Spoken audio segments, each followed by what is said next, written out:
Algunas escenas de este programa han sido representadas, incluyendo la descripción de investigaciones realizadas en la escena del crimen.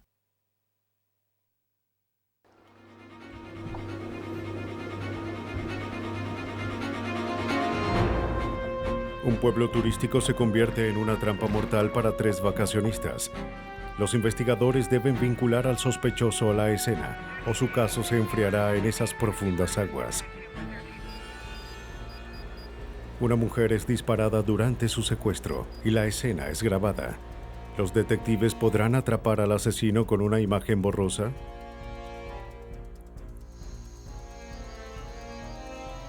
La solución de un homicidio depende de 2 discos de computadoras cortados en pedazos. Los investigadores deben hallar la forma de juntar la evidencia fragmento por fragmento.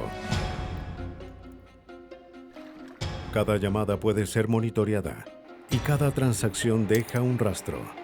La mayoría no suele pensar en eso, pero cuando ocurre un crimen, la tecnología puede convertirse en un testigo electrónico.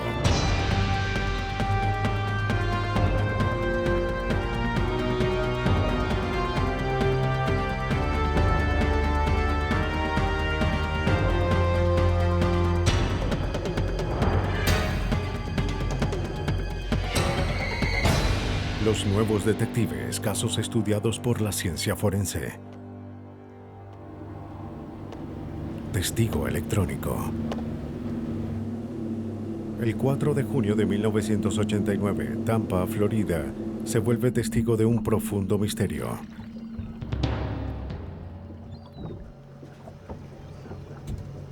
A las 9:30 de la mañana, un cuerpo es descubierto en Tampa Bay. Sus manos estaban atadas en la espalda y su boca y nariz estaban cubiertas con cinta de embalar. La víctima estaba semidesnuda.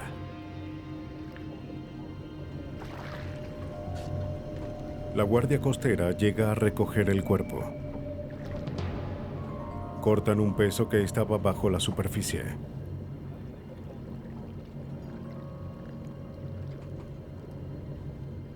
La víctima era una mujer. Mientras la llevaban hacia la orilla, reciben otra llamada. Un segundo cuerpo había sido encontrado a 11 kilómetros. La víctima también fue atada y aparentemente violada. Fue lanzada viva al agua. Era obvio que fue una víctima del mismo asesino. La detective de San Petersburgo, Sindra Cummings, trabajó en el caso. Este cuerpo, el segundo, también tenía una cuerda de nylon en el cuello. Era otra mujer semidesnuda. El extremo de la cuerda estaba atado a un bloque de cemento. Sus manos estaban atadas, pero creemos que luchó y en algún momento pudo deshacerse de las ataduras antes de morir en el agua. Pero no terminaba. Poco después de que se hallara el segundo cuerpo, una tercera víctima aparece a 182 metros, asesinada de la misma forma.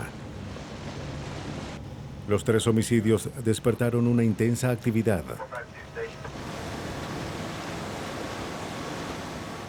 Botes de policía recorrieron Tampa Bay en busca de más víctimas. Buzos descendían hasta el fondo, pero no hallaron más cuerpos. Esas eran las buenas noticias. Las malas era que el asesino no dejó pistas evidentes, pero aún estaba allí, en algún lugar. Quien mató a estas mujeres tenía que ser un monstruo. La autopsia revela que las víctimas habían muerto 2 o 3 días atrás, por lo que el asesino tuvo tiempo de escapar. Todas murieron por falta de oxígeno, ya sea por la cinta en la nariz y boca, la cuerda alrededor del cuello o por ahogamiento. Al horror del crimen se añadía que las víctimas eran desconocidas. En un lugar turístico como Tampa, la gente entra y sale todos los días. Las víctimas podían ser de cualquier parte. El caso fue ampliamente difundido, esperando que apareciera alguien que conociera a las víctimas. Cientos de pistas llegan. 60 detectives se encargan de seguirlas pero no llevan a ninguna parte. Mientras, a 1.700 kilómetros en el condado de Van Wert, Ohio, un granjero llamado Hal Rogers se preocupa.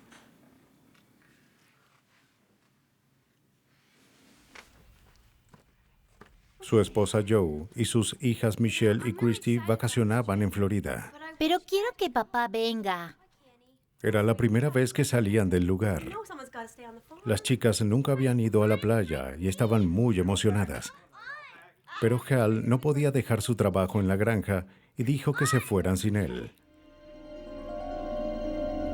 Su último mensaje era de 11 días atrás y no habían llamado en una semana. Él sabía que algo no andaba bien.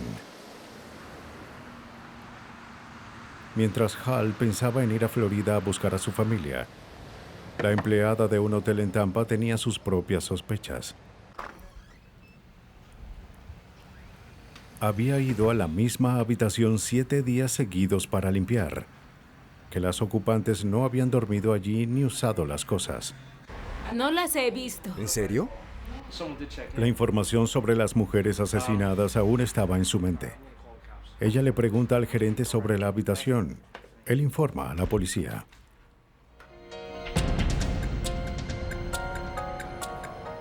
La habitación estaba a nombre de Joe Rogers, quien había llegado con sus 2 hijas.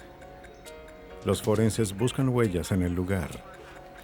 Una de las mujeres es identificada como una de las víctimas. Identificar los cuerpos era difícil ya que estaban en un grado alto de descomposición. Pero los investigadores ya tenían algo con que continuar. En el registro, Rogers había colocado su vehículo. El auto no estaba en el estacionamiento. La policía procede a buscarlo. Lo encuentran estacionado a 4 kilómetros del hotel. Los forenses registran cada centímetro por pistas. Encuentran un folleto turístico. Atrás estaba escrita la dirección del hotel. Se compara la caligrafía con la de Joe, Christy y Michelle. No concordaron. Parecía ser letra de alguien que conocieron por el camino. Para los investigadores, esto quería decir que ellas se habían perdido y le pidieron la dirección a alguien. No era un indicio muy claro. Un turista suele conversar con desconocidos. Pero esa era la causa de la preocupación de los investigadores.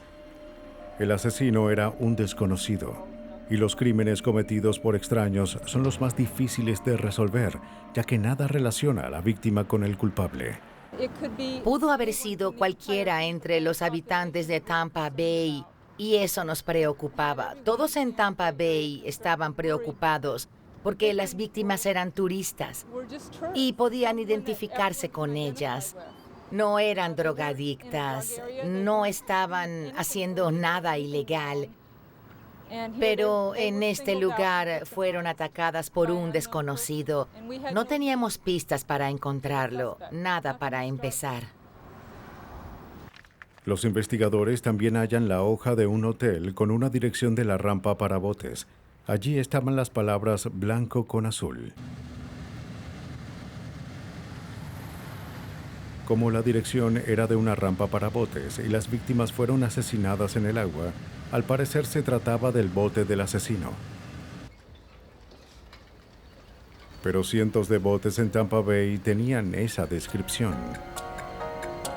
Se concluye que la letra hallada en el papel era de Joe Rogers.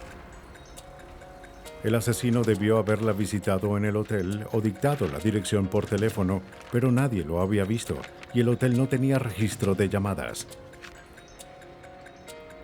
La brutalidad del crimen indicó a la policía que el asesino podría tener antecedentes. Probablemente llegó al asesinato al cometer primero una serie de crímenes menores. Pero sin más pistas, el caso se enfriaría. Los meses pasan y varios sospechosos aparecen, pero son descartados.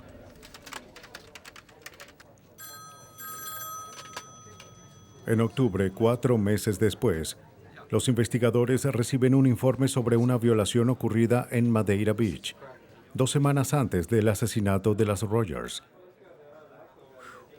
La víctima era turista. Madeira Beach se encuentra solo a 16 kilómetros de la escena del crimen. El sargento Glenn Moore opina que esa no era la única similitud entre el caso y el asesinato de las Rogers. El sospechoso del caso de Madeira Beach amenazó con usar cinta de embalar en la víctima de la violación, lo cual ocurrió con nuestras víctimas. También amenazó a esta mujer con matarla. Le dijo que la asesinaría. Y además tenía un bote azul y blanco.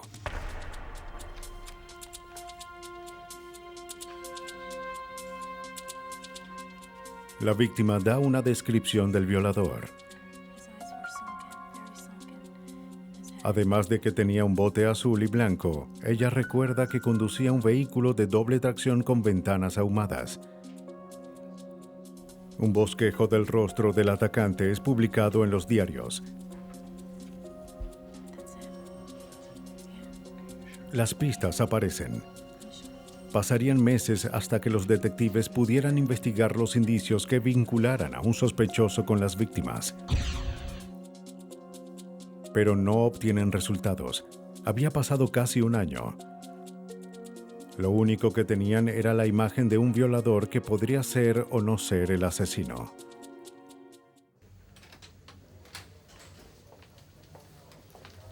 Sin tener ninguna pista prometedora en el triple homicidio de Tampa Bay, el sargento Moore revisa las evidencias encontradas. Tenía un dibujo sin identificación y un folleto con la dirección del hotel escrita con una letra desconocida.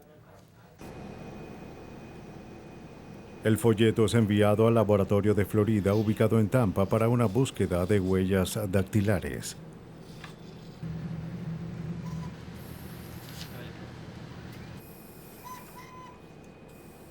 Se encuentran unas huellas que no pertenecían a las víctimas. Estas son analizadas por el experto Sam McMullen. Es lo que llamamos o nos referimos como la palma de escritor. Es cuando uno escribe un documento de cierta forma y la palma de la mano queda impresa en el documento.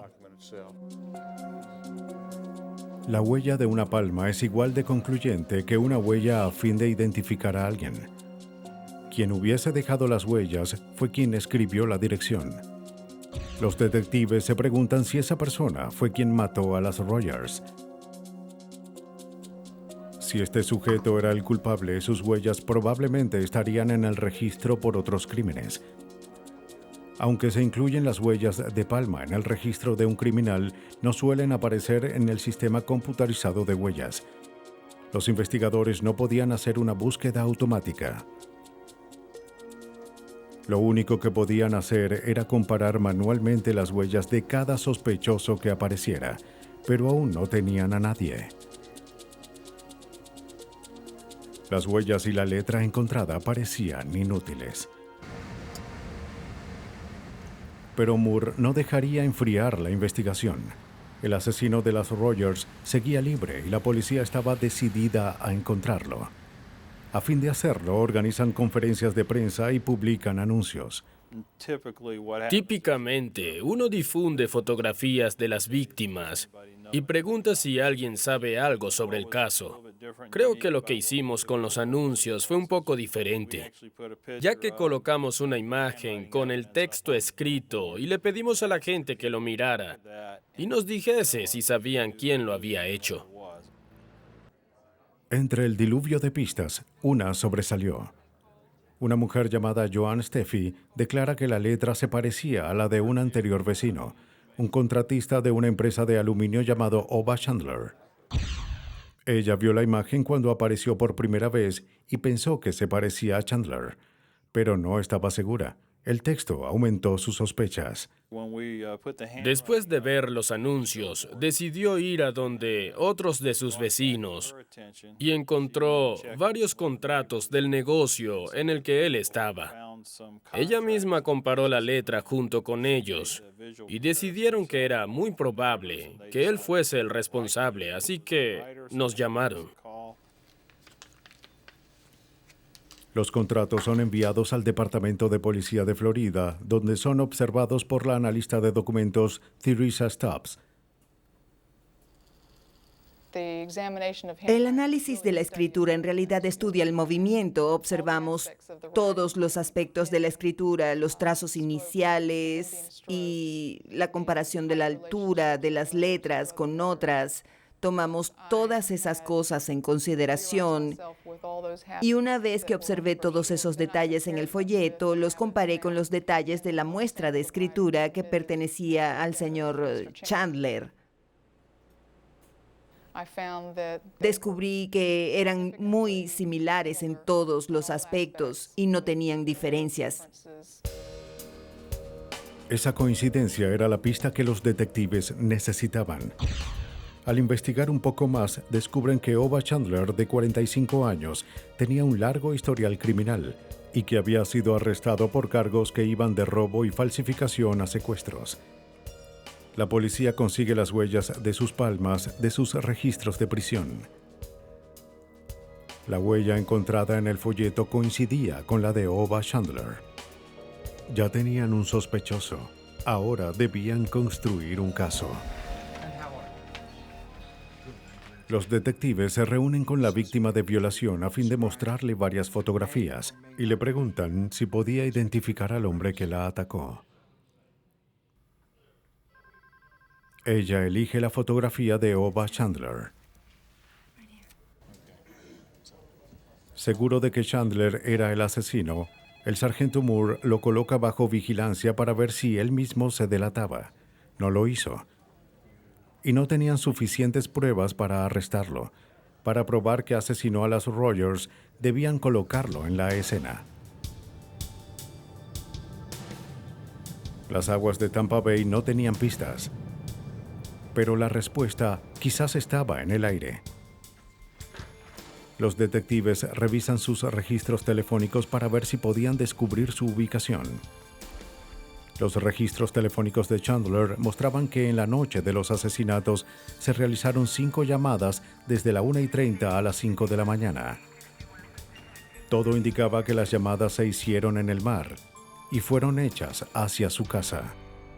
Fueron muy importantes. Mostraron que Ova Chandler estaba en su bote la noche de los asesinatos y podíamos comprobar que él pudo haber lanzado a las víctimas al agua.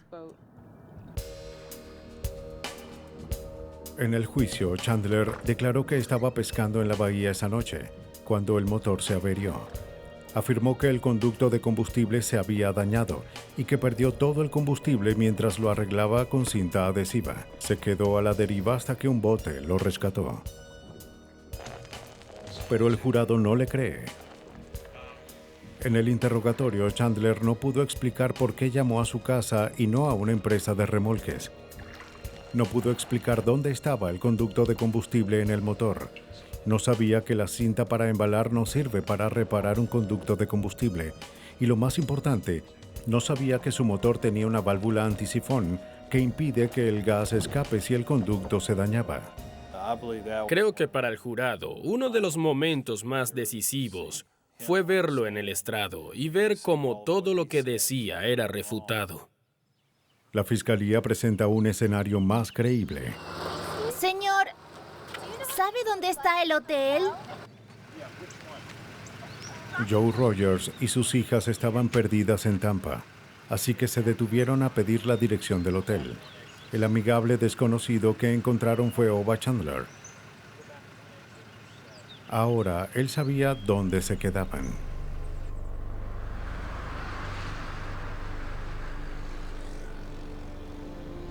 Posiblemente las llamó poco después de llegar al hotel y las invitó a ver el atardecer en su bote. Joe anotó la dirección y fue con sus hijas. No tuvieron tiempo de desempacar. Cuando llegaron al muelle, Chandler estaba allí para recibirlas. Abordan el bote, sin sospechar que ese sería su último atardecer. Por sus crímenes, Ova Chandler fue condenado a muerte.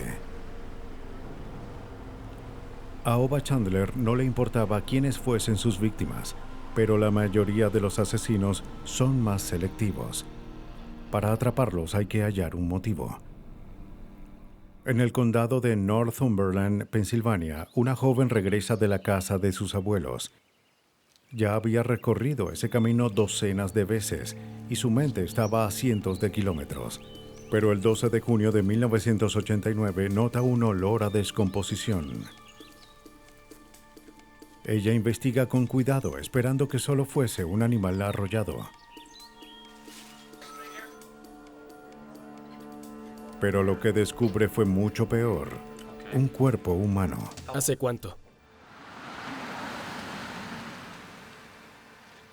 La policía de Pensilvania se apresura a documentar la escena antes de que el cuerpo fuese transportado a la morgue.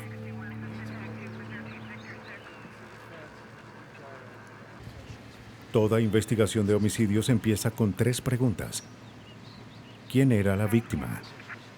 ¿Cuándo ocurrió el asesinato? ¿Y quién lo hizo?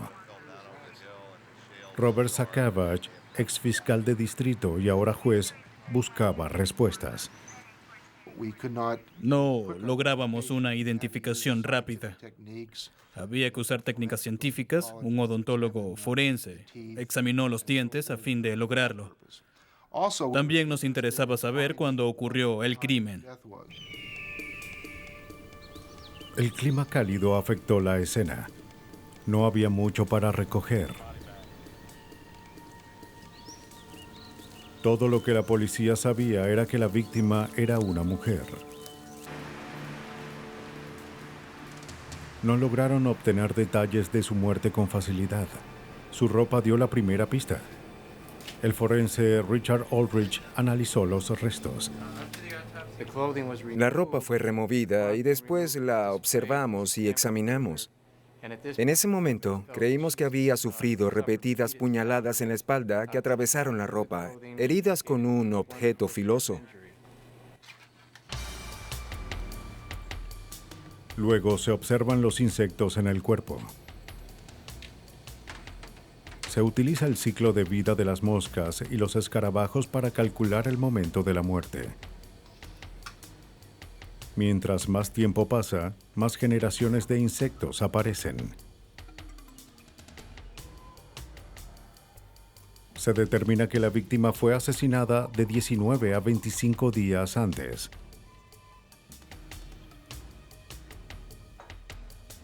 Mediante los registros dentales se identifica a la víctima como Lori Ocker, quien desapareció 19 días antes, el 24 de mayo. Lori Ocker había regresado a casa de sus padres junto con su hijo después de separarse de su esposo. Fue vista por última vez a las 3:30 cuando salía a su trabajo en una tienda de mascotas. A las 4 no había llegado al trabajo. Su jefe llama a su casa para saber dónde estaba. Su madre se preocupa. Ella debió haber llegado. Pensando que su auto pudo haberse accidentado, sus padres siguen la ruta de ella. No vieron ninguna señal de su hija hasta llegar al centro comercial. El auto estaba estacionado cerca de la entrada, pero no supieron nada de ella hasta que su cuerpo fue encontrado 19 días después. Por casi 3 semanas, Lori Ocker fue considerada una persona desaparecida. Pero ahora su caso era de homicidio, y los esfuerzos se centran en encontrar al asesino. La madre de Lori declara que ella había recibido amenazas de su esposo, Robert Ocker. La pareja mantenía una batalla legal por su hijo.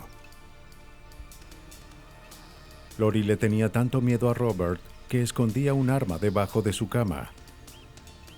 Él se convierte en el sospechoso principal. Poco después de la desaparición de Lori, la policía interroga a Robert Ocker. Él les dice que estuvo haciendo diligencias en Plymouth Caravel. No había visto a Lori. Los padres de él concuerdan en que había salido, pero que había conducido el auto de su madre, un Chevy Celebrity del 84. En ese momento, los investigadores no le prestan atención a esa inconsistencia. Robert pudo haber mentido, ya que el seguro del Chevy no lo cubría. Para probar la participación de Robert, debían colocarlo en la escena del secuestro. La policía va al centro comercial para preguntar si alguien vio algo sospechoso. Hablan con la empleada de un banco situado al lado de la entrada. Ella sugiere que quizás el video del cajero automático podría tener alguna pista, ya que grababa el lugar donde la víctima estacionó su auto. ¿Por qué no ven la cámara del cajero? La cámara de un cajero automático cambia imágenes fijas en videocintas en ciertos intervalos. La cámara del lugar donde Oker desapareció tomaba una foto cada 10 segundos. Lori Oker había estado desaparecida por 5 días cuando los investigadores logran obtener la cinta. La imagen borrosa pero evidente mostraba el auto de Oker. Al lado había una persona que pensaron era Oker. Pero la próxima imagen, capturada 10 segundos después, llama la atención de los investigadores. La imagen no era clara. La cámara se centraba en una persona que hacía una transacción en la máquina. Y tras su hombro, hacia el estacionamiento, vimos lo que pensamos era la escena de un secuestro.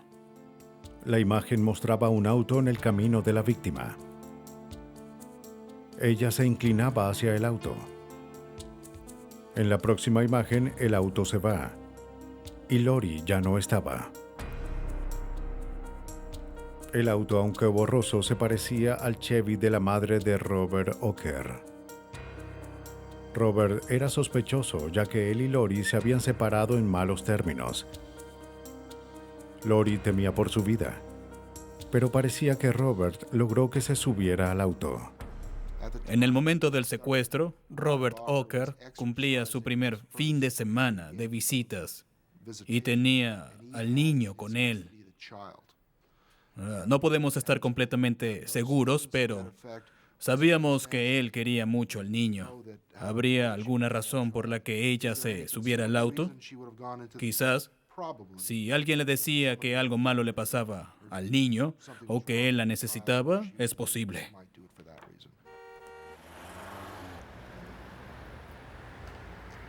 Los investigadores se enfrentan a dos problemas al vincular el auto con el homicidio. Primero, la imagen era muy borrosa como para probar sin dudas que era el Chevrolet. Segundo, el padre de Robert Oker había vendido el auto 3 días después de la desaparición de Lori Oker. Había cambiado 4 veces de manos desde que Oker lo vendió. Pero finalmente localizan a su nuevo dueño a 145 kilómetros. A pesar de que el auto había sido limpiado profundamente antes de la venta, el equipo forense logra obtener pistas. En la goma de una puerta, hallan fibras de cabello que coincidían con el de la víctima. Había sebo en el cabello, es decir, que no se había caído. La pregunta era por qué el cabello estaría en un auto que no le pertenecía a Robert Oker, sino a su madre. Es crucial ya que sabíamos que ella casi nunca se acercó a ese vehículo.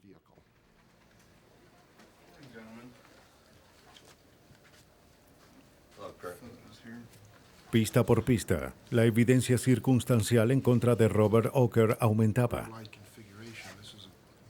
Pero los investigadores sabían que el caso dependía de identificar el auto en la cinta. Sin ningún testigo, nuestro testigo principal fue la misma cámara. El asesinato no es un deporte. Es raro que un asesinato tenga testigos. Los investigadores utilizan su mejor opción: reconstruir el crimen con el Chevy de Oker. Lo colocan en el estacionamiento igual que el auto desconocido y lo filman con la misma cámara y enfoque del cajero automático. Luego se comparan las dos imágenes.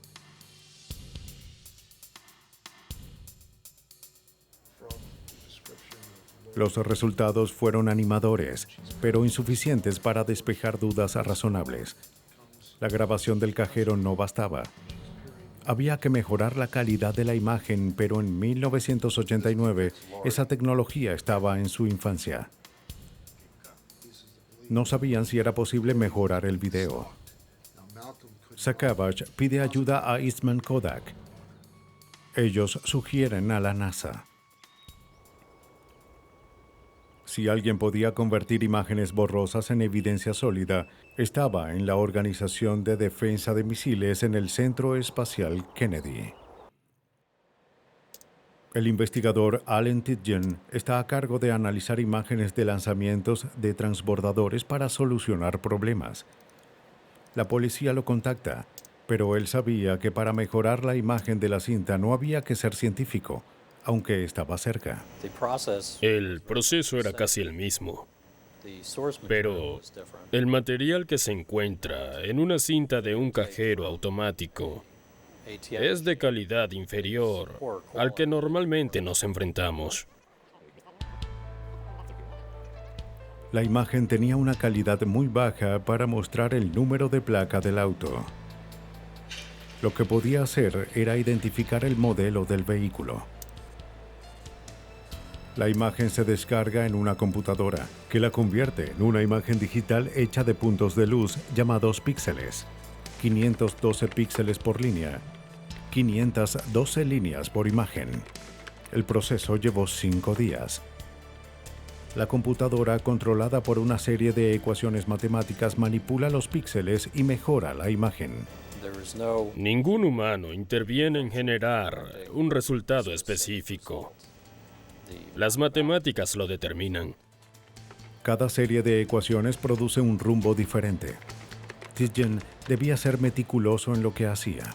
Estaba creando un precedente, ya que nunca se había mejorado la calidad de un video en un caso capital. Se dedica por 3 semanas a mejorar el video. Una vez que lo hace, se dedica a mejorar el video de la reconstrucción del caso. Usa los mismos parámetros en ambos a fin de mostrar que las imágenes fueron mejoradas más no alteradas. Aún con la mejora, el auto del video original no se veía perfectamente claro. Para lograr el caso, los investigadores contratan a un experto de General Motors a fin de identificar el modelo y la marca del auto. Lo identifica como un Chevy Celebrity del año 83 u 84. La madre de Oker conducía un modelo del 84. Sakavach logra colocar el auto de los Oker y a Robert Oker en la escena del crimen. La mejora de la imagen fue un éxito. De acuerdo con la evidencia forense y las imágenes mejoradas, Robert Oker es sentenciado a muerte por el secuestro y asesinato de su esposa, Lori Oker. Este caso también estableció la mejora de imágenes como una herramienta útil en el arsenal de los detectives. Hay videocámaras a nuestro alrededor. Estas capturan imágenes y si algo importante ocurre, la policía recurrirá a estas cámaras para encontrar evidencia sólida. Y ahora están usando técnicas digitales para mejorar las imágenes, hasta un punto en el que son más confiables que nunca antes. Cada investigación de asesinato es como un rompecabezas. Para resolverlo hay que reunir las piezas correctas. Pero en un caso en Filipinas, los investigadores tenían las piezas, pero no sabían cómo juntarlas. En la madrugada del 25 de febrero de 1991, una camioneta en un camino solitario llama la atención de un taxista de la ciudad de Ángeles, Filipinas. Se detiene a ayudar al conductor. Se da cuenta de que ofrecer ayuda sería inútil. La conductora estaba muerta.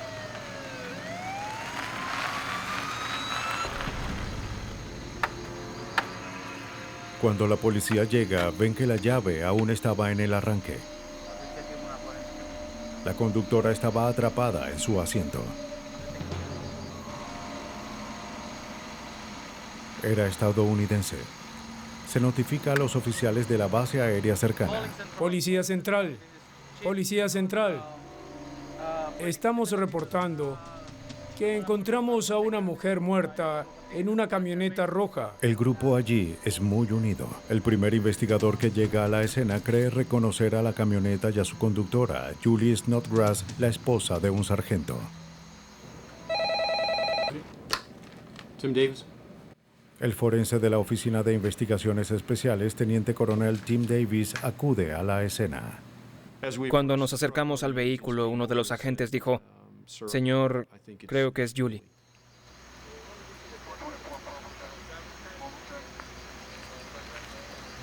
Cuando fui hacia la camioneta y miré, dije: oh, Dios mío. Son cosas que no se olvidan. Es en serio, no se olvidan. Como esposa de un oficial, Julie era una mujer amigable que iba a los días de campo y las fiestas junto con su esposo Joe y a veces sus 2 hijos. Era una buena mujer, amigable. No sabía si tenía enemigos. Por eso me inquieté tanto cuando estuve en la escena. La había visto solo 2 días antes y le dije: oye, te ves muy bien. Tenía ese brillo en los ojos, una gran sonrisa. Fue muy difícil. La guantera había sido registrada y sus contenidos estaban regados en el asiento y en el suelo. Parecía un robo, pero fue muy violento para ser considerado como tal.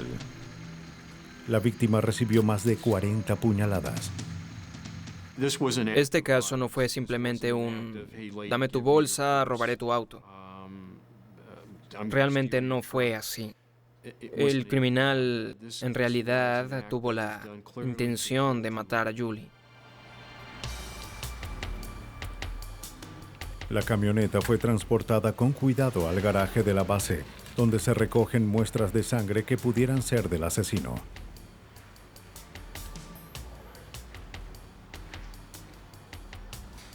También se recogen muestras de cabello y fibras.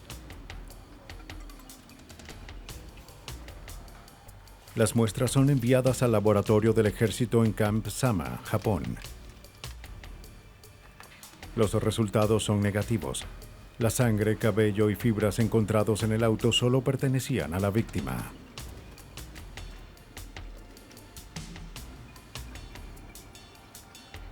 Los investigadores esperaban hallar más pistas significativas.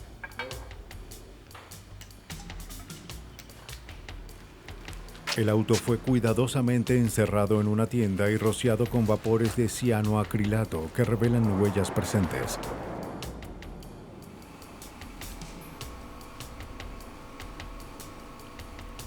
Se encuentran algunas huellas parciales en el tablero.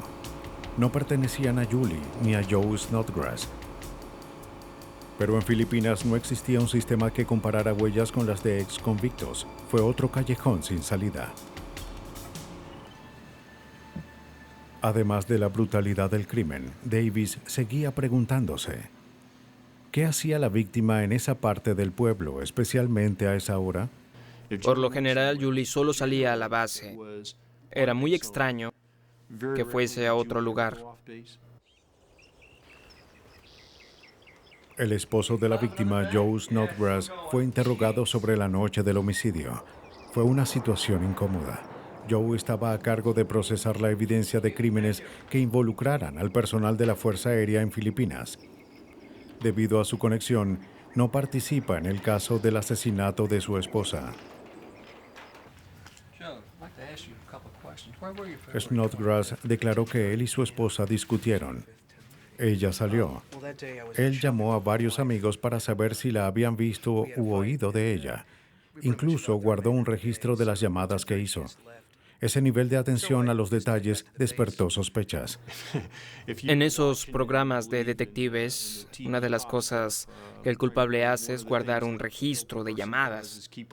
Allí uno piensa, Vamos, eso realmente es muy obvio. Pero él lo hizo.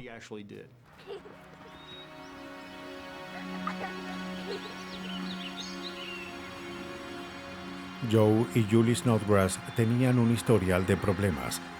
De hecho, un año antes, Julie se había divorciado de Joe y regresó a su país con los niños. Joe la convenció de volver con él un mes antes de su muerte. Bien, ¿qué tipo de trabajo hacía? Para saber si su relación tenía problemas otra vez, los detectives hablan con la ama de llaves. Ella estaba nerviosa y no pudo decir nada sobre la relación de la pareja. Teniendo en cuenta que todos los días veía a la familia, eso parecía extraño. Los investigadores no tenían evidencia que justificara sus sospechas en contra de Joe Snodgrass. Pero el ama de llaves decidió decir la verdad. ¿Tienes algo que decir?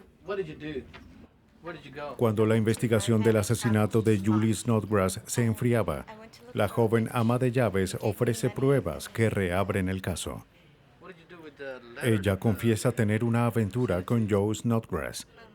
Eso no es todo. Declara que él le escribió una carta en la que pidió que contratara a un familiar para que matara a Julie. Él me pidió que buscara a alguien que la matara. Ella la destruyó, pero su palabra bastó a fin de conseguir una orden para registrar la oficina de Joe.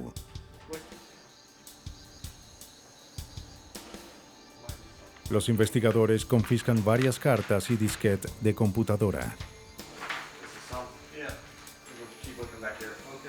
Luego, como parte de un procedimiento legal, se pide a Snodgrass que identifique cuáles de los objetos son de su propiedad.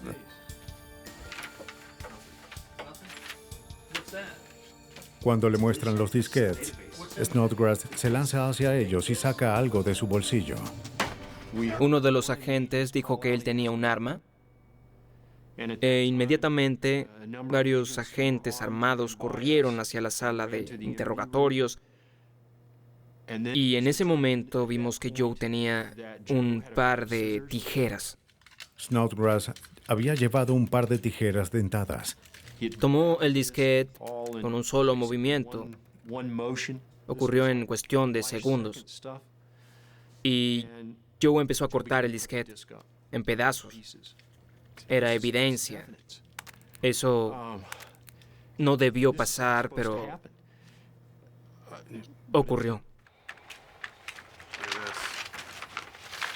Obviamente, los discos contenían algo incriminatorio.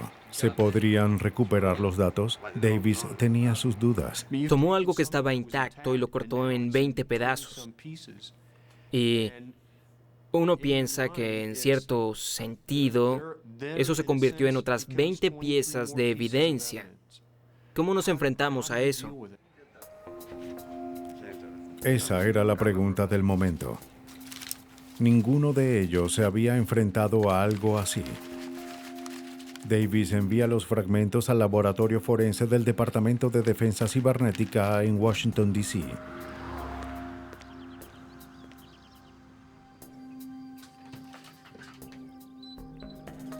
El agente especial Jim Christie, de Investigaciones Especiales de la Fuerza Aérea, se encarga de la evidencia. Cuando recibí la llamada desde Filipinas, todos nuestros investigadores tratábamos de hallar a alguien que tuviese una técnica para recuperar datos, ya que nadie lo había hecho antes. Esto te encantará. El disco no solo fue cortado, sino que cada fragmento estaba abollado.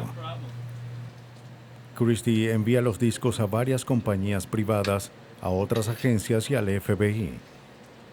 Cada una dijo que la tarea era imposible y asombrosamente costosa. Cuando mi compañero Ed Cutchins y yo manejamos para buscar los discos y regresar a las oficinas, Ed dijo, bien, has dejado que todos le echen un vistazo, ahora es mi turno. Y le respondí, ¿qué piensas hacer? Él dijo, bien, los pegaré con cinta. No les diré lo que le respondí. Hicieron experimentos con disquetes formateados y vacíos, cortándolos, pegándolos con cinta y colocándolos en un lector para ver si los datos podían leerse. El primer intento los decepcionó. Lo encendimos y vi cómo el lector se movió en la mesa por 15 segundos hasta que los cabezales estallaron. Antes de intentar otra vez, los investigadores colocan un segundo disco bajo el primero para cubrir las partes dañadas. Vieron su primer rayo de esperanza. El disco sobrevivió. Pero antes de aplicar la técnica al disco de evidencia, debían aplanar los fragmentos primero. Una vez más, el proceso de ensayo y error tiene resultados. Se coloca una soldadura en una sección de aluminio, lo que produce la cantidad de calor y presión necesarios para aplanar los frágiles fragmentos. Después de aplanar los fragmentos, los investigadores tratan de leerlos. Sabían que solo tenían una oportunidad, así que cuando unen las piezas proceden a leerlas con cuidado. Temíamos que si las colocábamos juntas y una pieza se rompía y chocaba con el cabezal, las demás se dañarían, así que decidimos usar un disquete para cada fragmento. Cada fragmento es colocado en un disco diferente y leído individualmente. Había 23 fragmentos y 23 discos, y solo una oportunidad para atrapar al asesino. Los expertos en Washington, D.C. intentan ensamblar las piezas de un disco roto a fin de resolver un homicidio. Algunos fragmentos eran tan pequeños que los investigadores no sabían cómo colocarlos en el disco. Estas piezas son rociadas con una solución llamada Magnacie. Al secarse, esta sustancia se convierte en polvo y revela los rastros magnéticos de los fragmentos de disco. Una vez que el fragmento se coloca en el disco de apoyo, se remueve el polvo. Al fin llega el momento de leer los fragmentos. A fin de observar y analizar los datos, los investigadores utilizan un programa llamado Anadisk, desarrollado por las fuerzas de la ley. Anadisk conservaba los diferentes segmentos del disco y los mostraba en la pantalla para que pudieran ser combinados. Las piezas, en más de un sentido, empezaban a juntarse. Pero los fragmentos aún causaban problemas. La información en un disco es altamente comprimida. En cada unión de los fragmentos del disquete se perdía contacto con el lector y varios segmentos de datos se perdían. Para este grave problema se busca una sencilla solución. Solo colocó un dedo en el cabezal, así como se hacía cuando una vieja máquina de fotografías con monedas se atascaba. Cuando colocó el dedo en el cabezal y volvimos a leer ese fragmento, el lector no tuvo problemas. Los investigadores hallan cartas de amor que Snodgrass escribió tanto a su esposa como a su amante, además de cartas a su compañía de seguros en la que pedía que aumentaran la cobertura de Julie. Además, encuentran evidencia que vinculaba a Joe con un negocio de mercado negro. Pero lo siguiente que encontraron fue similar a una confesión firmada. Hallamos el último párrafo de una carta en la que le pide a su novia que contrate a un sicario, y sabemos que ella lo hizo. Lo contrató. Tomó 5 semanas, pero el laboratorio forense logró algo que se creía imposible. Recuperaron evidencia que pudo vengar una muerte brutal. Y en el proceso desarrollaron una serie de técnicas que otros seguirían. Los expertos decían que el costo llegaría a los millones de dólares, pero solo se gastaron $130.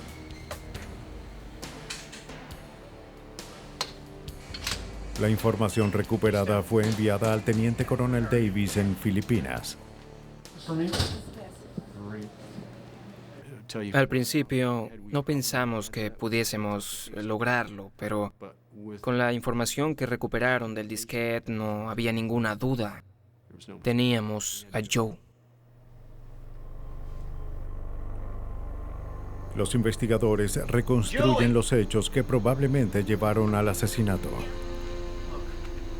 Joe Snodgrass, un hombre controlador en su matrimonio, la convence de enviar un dinero que debía a uno de sus contactos en el mercado negro.